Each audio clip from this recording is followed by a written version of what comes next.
High বন্ধুরা, পুজো তো চলেই আসলো। তার জন্য আমি অনেক রকম মেনু শুরু করে দিয়েছি। তার মধ্যে অন্যতম হলো পাপড়ি চাট। তাই প্রথমে একটা কাচের বোলের মধ্যে আমি কতটা ময়দা, 500 মতন ময়দা, আর ওর মধ্যে খাবার সোডা, একটুখানি কালো জিরে দিয়ে ওটাকে জল দিয়ে শক্ত শক্ত করে মেখে এক চাটের ডো তৈরি করে নিয়েছি।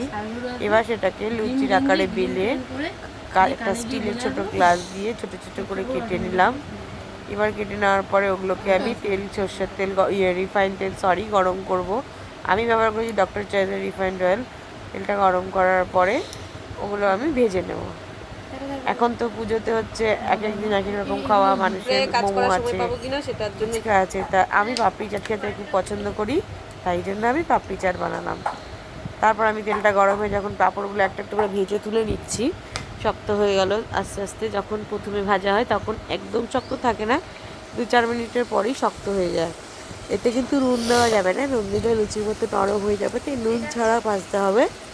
এবার আমি ওই পাঁপড়গুলোকে একটা প্লেটের মধ্যে সার্ভ করে নেব। প্লেটের মধ্যে সার্ভ করে নেওয়ার পরে প্রথমে একটু বিট নুন ছড়িয়ে দিতে হবে। বিট নুন ছড়িয়ে দেওয়ার পরে শসা কুচানো, কাঁচা লঙ্কা কুচানো, পেঁয়াজ কুচানো। পেঁয়াজটা যারা নিরামিষ খাবে তখন তারা ওর জন্য শসাটা ব্যবহার করবে, শুধু কাঁচা লঙ্কা ব্যবহার করবে, ধনেপাতা কিছু ব্যবহার করবে, পেঁয়াজটা বাদ দিয়ে দেবে।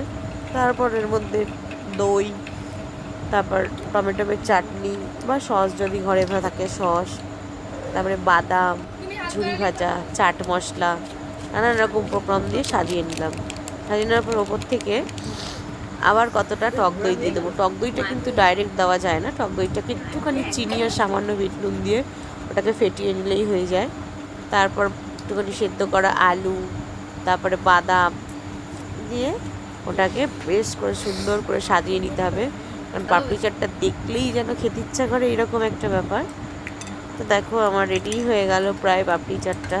কিন্তু এত সুন্দর হয়েছিল, ঘরে বানিয়েছি। এর আগে একবার অন্যভাবে বানানো হয়েছিল, আজকে আবার অন্যরকম বানানো হলো। ওনার জন্য দইটা পুরো ফ্রেশ ক্রিম, আমার তো বিজনেস আছে দইয়ের, তো সেই দই ব্যবহার করেছিলাম। এবার দেখো যখন চানাচুরটা দেওয়া হয়ে গেল তখন আবার একটুখানি ওপর থেকে তোমরা সস দিয়ে নেবে বা চাটনি দিয়ে নেবে, যে যেটা দেবে। টাটা।